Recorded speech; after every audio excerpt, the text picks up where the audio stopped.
आज मैं श्रीमद् भागवत महापुराण के प्रथम खंड के सप्तम स्कंद के यथा पंचमो अध्याय पांचवा अध्याय हिंदी में आरंभ कर रहा हूँ, जिसका विषय है हिरण्यकशिपु के द्वारा प्रहलाद जी के वध का प्रयत्न का रूप में आरंभ कर रहा हूँ। ओम एकदंताय विद्महे वक्रतुंडाय धीमहि तन्नो दन्ती प्रचोदयात्। सरस्वती महाभागे विद्ये कमललोचने विश्वरूपे विशालाक्षी विद्यां देहि नमस्तुते। कृष्णाय वासुदेवाय हरे परमात्मने प्रणतः कृष्णाशाय गोविंदाय नमो नमः। इससे पूर्व मैंने आप लोगों को यह बतलाया कि हिरण्यकशिपु तपस्या करके भगवान ब्रह्मा से वर प्राप्त कर लिया। वर प्राप्त करने के बाद उसने अत्याचार शुरू किया। अमरावती अर्थात इंद्र की राजधानी जो है उस पर उसने अपना अधीनस्थ करके और इंद्रियों के वशीभूत होने के कारण भोगों को भोगते हुए मदमस्त था। ठीक उल्टा प्रहलाद जी भक्ति भाव में इस कदर लीन रहने लगे कि उन्हें खाने पीने चलने फिरने ओढ़ने का भी याद नहीं रहता था। आगे हम चलते हैं। नारद जी ने कहा, जब युधिष्ठिर ने पूछा कि भगवान पिता स्वभाव से ही पुत्र के लिए हितैषी होता है, किसी सही मार्ग दिखाने के लिए किसी गलती पर डांट फटकार करता है, लेकिन इसका ये मतलब नहीं है कि वह उसका दुश्मन बन जाए जानकर। आखिर हिरण्यकशिपु ने ऐसा क्यों किया? तब नारद जी कहते हैं कि पौरोहित्याय भगवान वृतः काव्य किलासुरैः संडामर्कौ सुतौ तस्य दैत्यराज गृहान्तिके। युधिष्ठिर दैत्यों ने भगवान श्री शुक्राचार्य को अपना पुरोहित बनाया हुआ था। उनके दो पुत्र थे, एक का नाम संड और एक का नाम अमर्क था। वे दोनों राजमहल के पास ही रहकर हिरण्यकशिपु के द्वारा भेजे हुए जो नीति निपुण बालक प्रहलाद था, प्रहलाद को और दूसरे पढ़ाने योग्य जो दैत्य बालक थे उनको राजनीति, अर्थशास्त्र यानी अर्थनीति आदि पढ़ाई कराते थे। प्रहलाद गुरु जी का पढ़ाया हुआ पाठ सुन तो लेते थे, लेकिन उसे सुन लेने के बाद उसे ज्यों का त्यों हुआ उसी तरह सुना भी देते थे, किंतु उनका मन उसमें नहीं लगता था। उनको इस समय अच्छा नहीं लगता था, क्योंकि उस पाठ का मूल आधार था अपने और पराये का झूठाग्रह।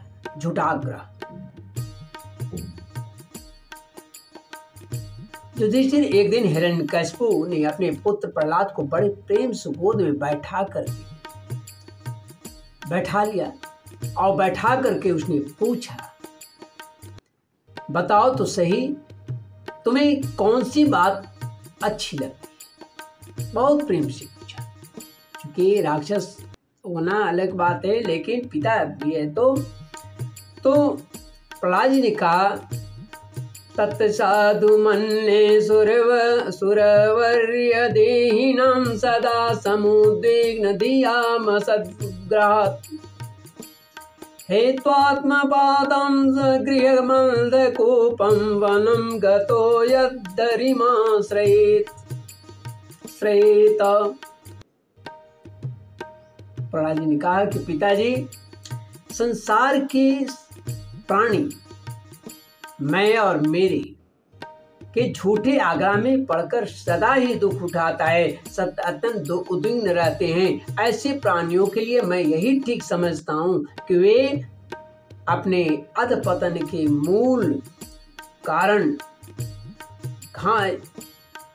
कारण यानी घास से, एक तरह से समझ लीजिए कि घास से ढके हुए अंधेरे कुएं के समान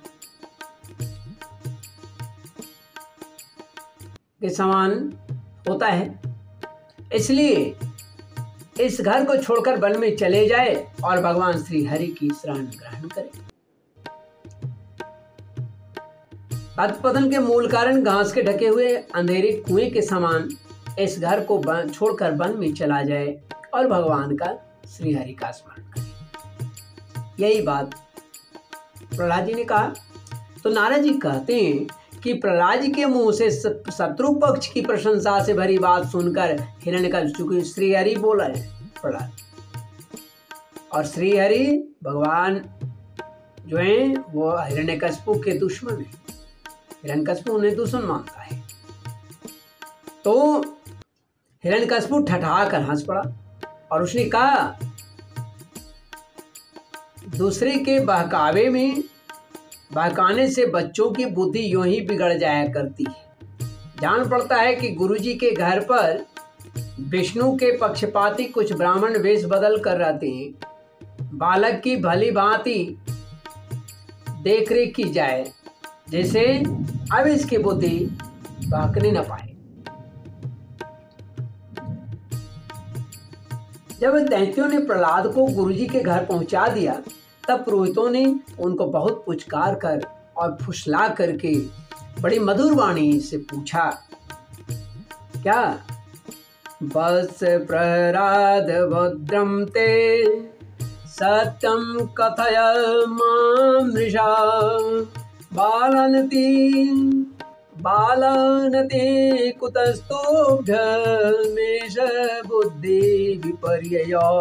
बेटा प्रहलाद, तुम्हारा कल्याण हो, ठीक बतलाना। देखो, झूठ ना बोलना। या तुम्हारी बुद्धि उल्टी कैसे हो गई? किसी बालक की बुद्धि तो ऐसी नहीं हुई। कुलनंदन प्रहलाद, बताओ तो बेटा, हम तुम्हारे गुरुजन यह जानना चाहते हैं कि तुम्हारी बुद्धि स्वयं ऐसी हो गई है या किसी ने सचमुच तुमको बदल दिया है, बहका दिया है। प्रहलाद जी ने कहा कि जिन मनुष्यों की बुद्धि मोह से ग्रस्त हो रही है, जिन मनुष्यों की बुद्धि मोह से ग्रस्त हो रही है, उन्हीं को भगवान की माया से यह झूठा दुराग्रह होता है। दुराग्रह होता है, ऐसा दिखाई पड़ता है, ऐसा जान पड़ता है ना। तो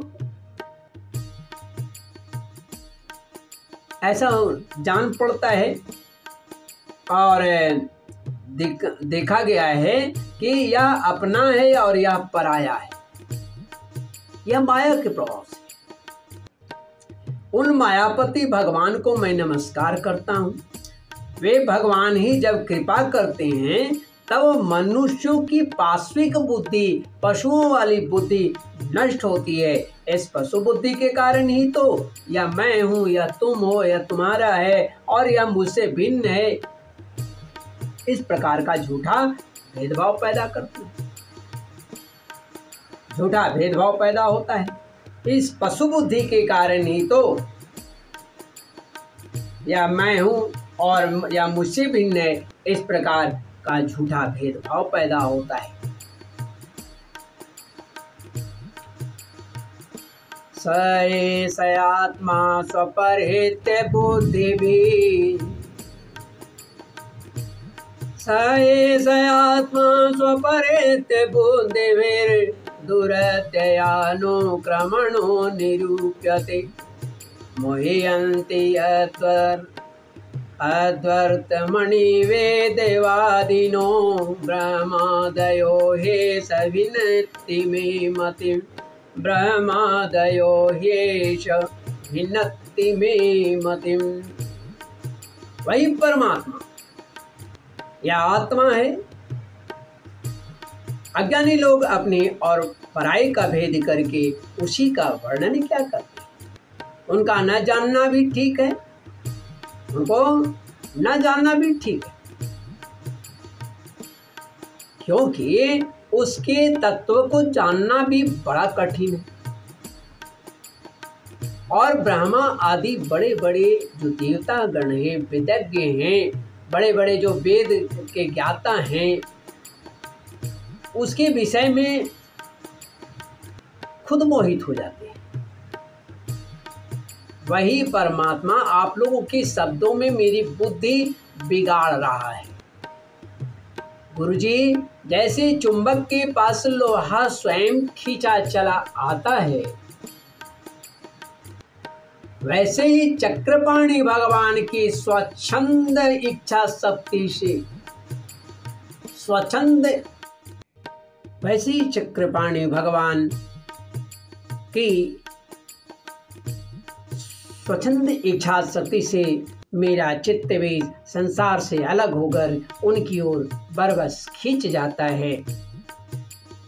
नारद जी कहते हैं कि परम ज्ञानी प्रहलाद अपने गुरु जी से इतना कह करके जब चुप हो गए तो पुरोहित बेचारे राजा के सेवक पराधीन और राजा की प्रवृत्ति को वो जानते थे, वे डर गए।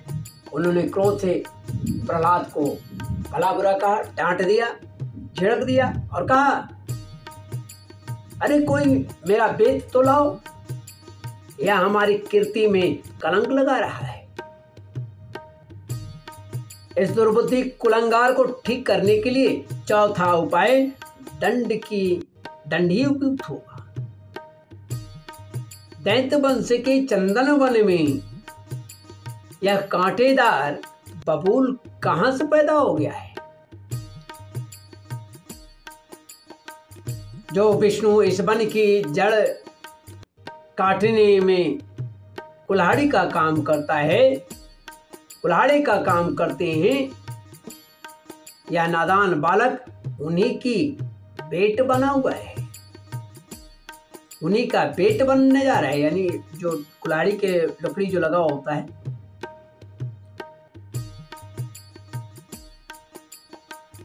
उनका भगवान विष्णु का सहायक हो रहा है। इस प्रकार गुरुजी ने तरह तरह से डांट कर प्रहलाद को धमकाया और अर्थ, धर्म एवं काम संबंधी शिक्षा दी। कुछ समय के बाद जब गुरुजी ने देखा कि प्रहलाद ने साम दान भेद और दंड के संबंध की सारी बातें जान ली है, तब वे उन्हें उनकी माँ के पास ले गए। माता का नाम कयाधु। माता ने बड़े लाड़ प्यार से, बड़ी दुलार करके, नहला धुला करके अच्छी तरह गहने कपड़ों से सजा दिया। इसके बाद वे उन्हें हिरण्यकशिपु के जो उसके पिता थे, पिता के पास ले गए। प्रहलाद अपने पिता के पास पहुंचकर उनके चरणों में लौट गया, उनको प्रणाम किया। हिरण्यकशिपु ने उन्हें आशीर्वाद दिया और दोनों हाथों से उठाकर बहुत देर तक गले से लगाए रखा। उस समय दैत्यराज का हृदय आनंद से भर गया।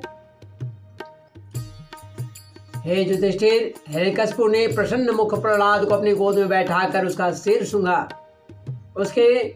उनके नेत्र से प्रेम के आंसू गिर गिर कर प्रहलाद के शरीर को भिगोने लगे। उसने अपने पुत्र से पूछा। हिरण्यकशिपु ने कहा, चिरंजीवी बेटा प्रहलाद, इतने दिनों में तुमने गुरुजी से जो शिक्षा प्राप्त की है उसमें से कोई अच्छी सी बात बताओ, अच्छी सी बात सुनाओ। तब प्रहलाद ने कहा, श्रवणम कीर्तनम विष्णु स्मरणम पाद सेवनम अर्चनम वंदनम दास्यम सख्यमात्म निवेदनम। प्रहलाद जी ने कहा कि पिताजी, भगवान की भक्ति के 9 भेद हैं। भगवान की गुण लीला नाम आदि का श्रवण, उन्हीं का कीर्तन, उनके रूप नाम आदि का स्मरण, उनके चरणों की सेवा, पूजा अर्चा, वंदन, दास्य, सख्य और आत्म निवेदन।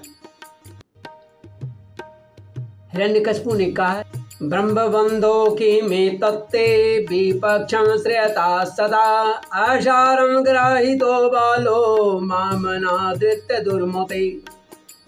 रे नीच ब्राह्मण, यह तेरी कैसी करतूत है दुर्बुद्धे।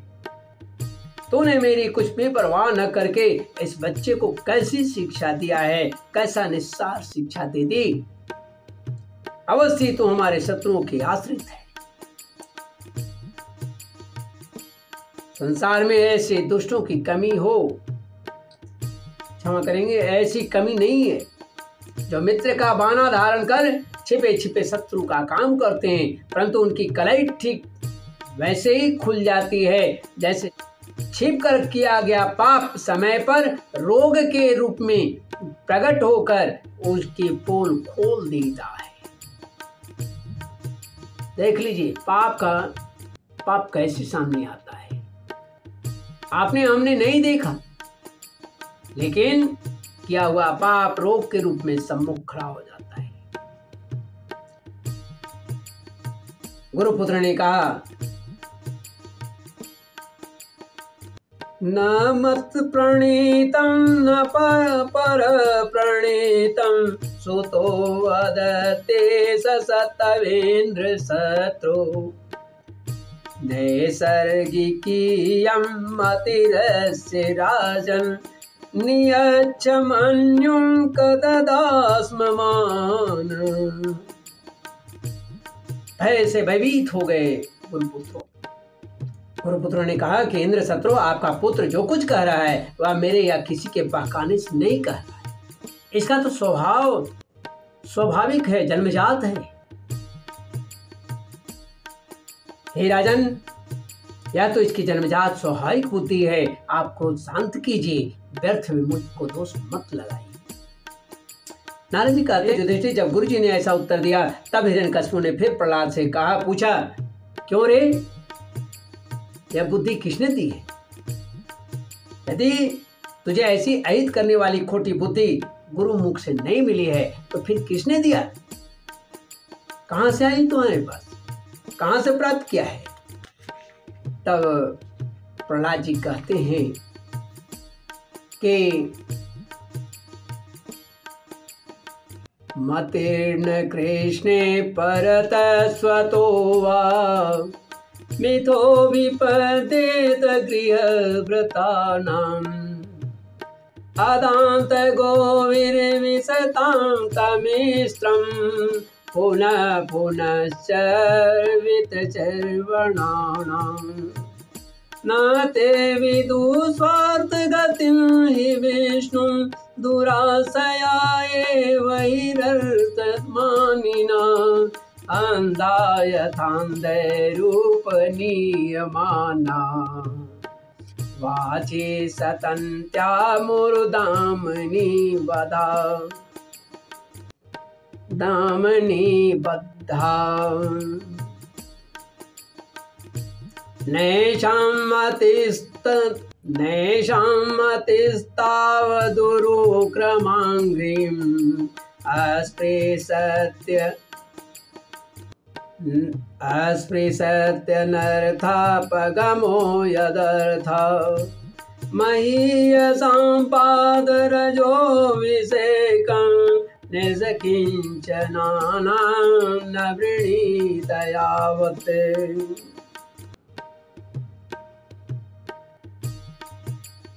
प्रहलाद जी ने कहा कि पिताजी, संसार के लोग तो पीसे हुए को पीस रहे हैं, चबाए हुए को चबा रहे हैं।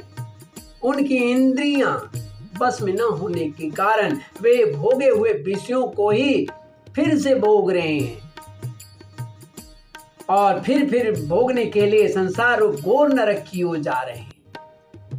ऐसे गृहासक्त पुरुषों की बुद्धि अपने आप किसी के सिखाने से अथवा अपनी ही जैसे लोगों के संग से भगवान श्री कृष्ण में नहीं लगती। जो इंद्रियों से दिखने वाले बाह्य विषयों को परम इष्ट समझ करके मूर्खता बस अंधों के पीछे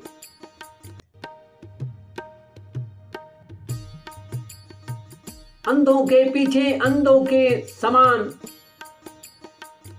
अंधों के तरह गड्ढे में गिरने के लिए चले जा रहे हैं और वेदवाणी रूप रस्सी के काम्य कर्मों के दीर्घ बंधन में बंधे हुए हैं। उनको यह बात मालूम नहीं है हमारे स्वार्थ और परमार्थ भगवान विष्णु ही हैं, इसके अलावा दूसरा कोई नहीं है। उन्हीं की प्राप्ति से हमें सब पुरुषार्थों की प्राप्ति हो सकती है। जिनकी बुद्धि भगवान के चरण कमलों का स्पर्श कर लेती है, उनके जन्म मृत्यु रूप अनर्थ का सर्वथा नाश हो जाता है। परंतु जो लोग आकिंचन भगवत प्रेमी महात्माओं के चरणों की धूल में स्नान नहीं कर लेते, उनकी बुद्धि काम्य कर्मों का पूरा सेवन करने पर भी भगवत चरणों का स्पर्श नहीं कर सकती। प्रहलाद जी ने इतना कह करके जब चुप हो गए, तब हिरण्यकशिपु क्रोध के मारे पैर पटकते हुए क्रोध के मारे अंधा हो गया एकदम, और अंधा होकर उन्होंने अपनी गोद से उठाकर बच्चे को, प्रहलाद को भूमि पर पटका भूमि पर पटक दिया। प्रहलाद की बात को वह सह न सका और रोष के मारे उसके नेत्र लाल हो गए, क्रोध के मारे आंखें लाल हो गया। वह कहने लगा, दैत्यों, इसे अभी यहां से बाहर ले जाओ और इसे तुरंत मार डालो, या मार ही डालने योग्य है। देखो तो सही, जिसने इसके चाचा को मार डाला, अपने सुहृद स्वजनों को छोड़कर या नीच दास के समान उसी विष्णु के चरणों का पूजा करता है। हो न हो इसके रूप में मेरे भाई को मारने वाला शायद ये विष्णु ही तो नहीं है, यानी विष्णु आ गया है। अब यह विश्वास के योग्य नहीं है। 5 वर्ष की अवस्था में ही जिसने अपने माता पिता के दुस्तज्य वात्सल्य स्नेह को भुला दिया, वह कृतज्ञ भला विष्णु का ही क्या हित करेगा। कोई दूसरा भी यदि औसत के समान भलाई करे तो वह एक प्रकार से पुत्री ही है। पर यदि अपना पुत्र भी अनहित करने लगे, नुकसान करने लगे, तो रोग के समान वह शत्रु है। अपने शरीर के ही किसी अंग से सारे शरीर को हानि होती है हो। अगर एक अंग से अगर शरीर की हानि होती हो, प्राण जाने की नौबत आती हो, तो उस अंग को काट देनी चाहिए। कहने का मतलब यही है हिरण्यकशिपु का कि किसी अंग से सारे शरीर की हानि होती हो तो उसका काट डालना चाहिए। शेष शरीर जो है वह बच जाएगा, शेष शरीर सुख से जी सकता है। यह स्वजन का बाना पहनकर मेरा कोई शत्रु ही आया है। जैसे योगी को भोग लोलुपता इंद्रियां उसका अनिष्ट करती है, वैसे ही यह मेरा अहित करने वाला है। इसलिए खाने, सोने, बैठने आदि के समय किसी भी उपाय से इसे मार डालो। जब हिरण्यकशिपु ने दैत्यों को इस प्रकार आज्ञा दी, तब तीखी डाढ़, विकराल बदन, लाल लाल दाढ़ी, मोछ एवं केशों वाले दैत्य हाथ में त्रिशूल लेकर के मारो काटो, इस प्रकार बड़े जोर से चिल्लाने लगे। प्रहलाद चुपचाप बैठे हुए थे और दैत्य उनके सभी मर्म स्थानों में शूल से घाव कर रहे थे। उस समय प्रहलाद जी का चित्त परमानंद भगवान श्री हरि में लगा हुआ है। बोलिए श्री लक्ष्मी नारायण भगवान की जय।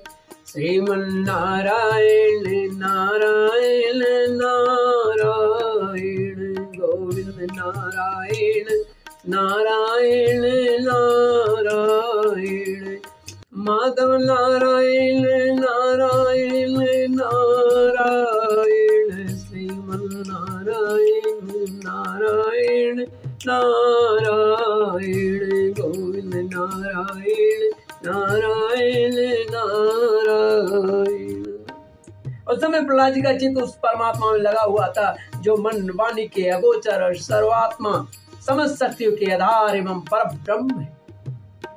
इसीलिए उनके सारे प्रहार ठीक वैसे ही निष्फल हो गए जैसे भाग्यहीनों के बड़े बड़े उद्योग धंधे, बड़े बड़े कर्म व्यर्थ हो गए।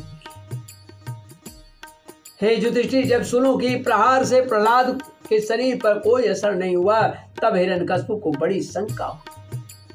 अब वह प्रहलाद को मार डालने के लिए बड़े हट से भांति भांति के उपाय करने लगा। उसने उन्हें बड़े बड़े मतवाले हाथियों से कुचलवाया, विषधर सांपों से डसवाया, पुरोहितों से कृत्या राक्षसी उत्पन्न कराई, पहाड़ की चोटी से नीचे डलवा दिया, संबरासुर से अनेकों प्रकार की माया का प्रयोग करवाया, अंधेरी कोठरियों में बंद कर दिया, विष पिलाया और सबके बाद उसने खाना तक बंद कर दिया।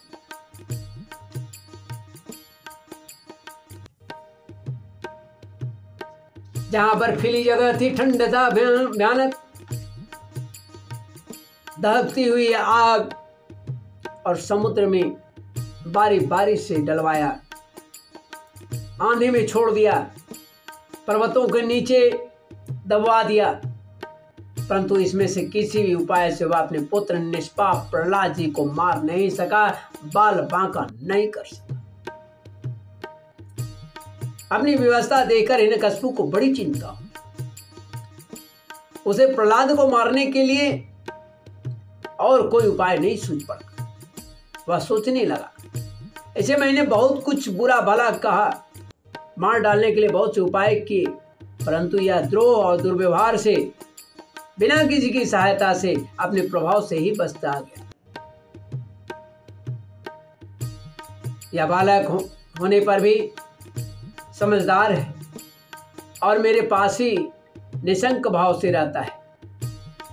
हो न हो इसमें कुछ सामर्थ्य अवश्य है। जैसे सुनह सेप, ये सुनह सेप क्या है आगे बताएंगे, अपने पिता की करतूतों से उसका विरोधी हो गया था, वैसे ही यह भी मेरे किए हुए अपकारों को न भूलेगा। न तो यह किसी से डरता है, न इसकी मृत्यु होती है, इसकी शक्ति की था नहीं है, अवश्य ही इसके विरोध से मेरी मृत्यु होगी। संभव है संभव है ना भी हो, कोई जरूरी नहीं। अब यहाँ पर सुना सेप क्या है, तो सुना सेप अजिगर्त का मंझला पुत्र था। उसे पिता ने वरुण के यज्ञ में बलि देने के लिए हरिश्चंद्र के पुत्र रोहिताश्व के हाथ बेच दिया। तब उसके मामा जो विश्वजित थे, विश्वामित्र जी ने उनकी रक्षा की और वह अपने पिता के विरुद्ध होकर उनके विपक्षी विश्वामित्र जी के ही गोत्र में हो गया। यह कथा विस्तृत रूप से नवम स्कंद में मैं बतलाऊंगा। अभी आप शॉर्ट में ये जान लें इस कथा को। नवम अध्याय के नवम स्कंद के 7वें अध्याय में। तो यही सुनभ सेप है। इस प्रकार सोच विचार करते करते उनका चेहरा कुछ उतर गया। किसका? हिरण्यकशिपु का। शुक्राचार्य के पुत्र षंड और अर्मक ने जब देखा कि हिरण्यकशिपु तो मुंह लटका कर बैठा हुआ है, तब उन्होंने एकांत में जाकर उससे यह बात कही, स्वामी, आपने अकेले ही तीनों लोकों पर विजय प्राप्त किया है, तीनों लोकों पर विजय प्राप्त कर ली। आपके भावें टेढ़ी करने पर ही सारे लोकपाल कांप जाते हैं। हमारे देखने में तो आपके लिए चिंता का कोई बात ही नहीं है, फिर आप चिंता क्यों कर रहे हैं? भला बच्चों के खिलवाड़ में भी भलाई बुराई सोचने की कोई बात है? भला बच्चे के खिलवाड़ में भी भलाई बुराई सोचने का कोई बात है? जब तक हमारे पिता शुक्राचार्य जी नहीं आ जाते तब तक यह डर कर कहीं भाग न जाए, इसलिए इसे वरुण के पास से बांधे रखिए। प्राय ऐसा होता है कि अवस्था की बुद्धि के साथ साथ और गुरुजनों की सेवा से बुद्धि सुधारा जा सकता है, सुधर जाया करती है। हिरण्यकशिपु ने अच्छा ठीक है कह करके गुरुपुत्रों की सलाह मान ली और कहा कि इसे उन धर्मों का उपदेश करना चाहिए जिसका पालन गृहस्थ नरपति किया करते हैं। युधिष्ठिर इसके बाद पुरोहित उन्हें लेकर के गुरु आश्रम आ गए, पाठशाला में आए और क्रमशः धर्म, अर्थ और काम इन तीनों पुरुषार्थों की शिक्षा देने लगे। प्रहलाद वहां अत्यंत नम्र सेवक की भांति रहते थे, परंतु गुरुओं की यह शिक्षा प्रहलाद को अच्छी नहीं लगी, क्योंकि गुरुजी उन्हें केवल अर्थ, धर्म और काम की ही शिक्षा दे रहे थे। यह शिक्षा केवल उन लोगों के लिए है जो राग, द्वेष आदि द्वंद्व और विषय भोगों में लीन रहने वाले हैं। एक दिन गुरुजी गृहस्थी के काम से कहीं बाहर चले गए थे। छुट्टी मिल जाने के कारण उस प्रहलाद की उम्र वाले समवयस्क जो बच्चे थे, बालकों ने प्रहलाद जी को खेलने के लिए पुकारा। प्रहलाद जी ब्रह्मज्ञानी थे, उनका प्रेम देखकर उन्होंने उन बालकों को ही बड़ी मधुर वाणी से पुकार कर अपने पास बुला लिया। उनसे उनके जन्म मरण की गति भी छिपी नहीं थी। उन पर कृपा करके हंसते हुए से उन्हें उपदेश करने लगे। हे युधिष्ठिर, वे सब अभी बालक ही तो थे, इसलिए राग द्वेष पारायण, उनको राग द्वेष से क्या मतलब? जानबूझकर कोई गलती बच्चों में नहीं होती, वो तो समय के साथ वयस्क होने के बाद छल प्रपंच आदि होता है।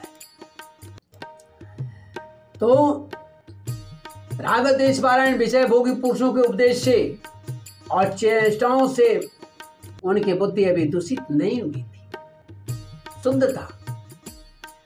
पर इसी से और प्रहलाद जी के प्रति आदर बुद्धि होने से उन सब ने अपने खेल कूद की सामग्रियों को छोड़ करके दौड़ते हुए प्रहलाद जी के पास आ गए। आकर के चारों ओर से बैठ गए और उनके उपदेश में मन लगाकर बड़े प्रेम से एकटक उनकी ओर देखने लगे। भगवान के परम प्रेमी भक्त प्रहलाद का हृदय उनके प्रति करुणा और मैत्री के भाव से भर गया तथा वे कहने लगे इस प्रकार। यदि श्रीमद्भागवते महापुराणे पारमहंस्यां संहितायां सप्तम स्कंदे प्रहलादानुचरिते पंचमोऽध्याय। इस प्रकार श्रीमद्भागवत महापुराण के प्रथम खंड के सप्तम स्कंद के अथा पंचमो अध्याय 5वां अध्याय हिरण्यकशिपु के द्वारा प्रहलाद जी के वध का प्रयत्न खा के रूप में यहाँ समाप्त होता है। श्रीमन्नारायण नारायण नारायण गोविंद नारायण नारायण नारायण माधव नारायण नारायण नारायण नारायण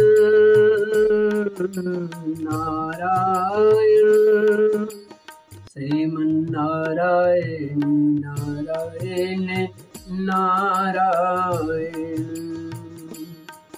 नारायण नारायण श्रीमन्नारायण नारायण नारायण। हे लक्ष्मी नारायण तुभ्यं नमामि, हे शान्ताकारं तुभ्यं नमामि, हे लक्ष्मीकान्तं तुभ्यं नमामि, हे शान्ताकारं तुभ्यं नमामि। श्रीमन्नारायण नारायण नारायण। श्रीमन्नारायण नारायण नारायण। राम राघव राम राघव राम राघव रक्षमा। कृष्ण केशव कृष्ण केशव कृष्ण केशव पाहि मां रक्ष मां।